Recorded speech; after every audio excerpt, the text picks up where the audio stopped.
ತರುವಿನ ನೆರಳು ಕೊಡುವಂತ ಸುಖವು ಕೊಡುವನು ಕೃಪೆಯ ದಿನವು. ಸ್ಥಿರ ಇರುವ ಮನ ಎನಗಿರಲಿ, ಶರಣಾಗತಿ ಎಂದು ಬರಲಿ. ಭಗವಂತನ ಪ್ರಿಯ ಮಗನಿವನ ಸಾರಿ ಬದುಕು ಇರಲಿ.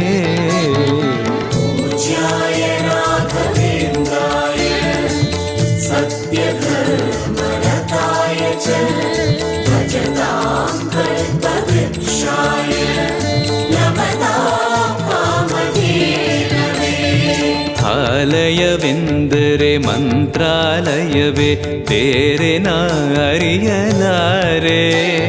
ರಾಜನು ಎಂದರೆ ಶ್ರೀ ಗುರುರಾಜನೇ ಮತ್ತು ನಾ ತಿಳಿಯಲಾರೆ. ಆಲಯವೆಂದರೆ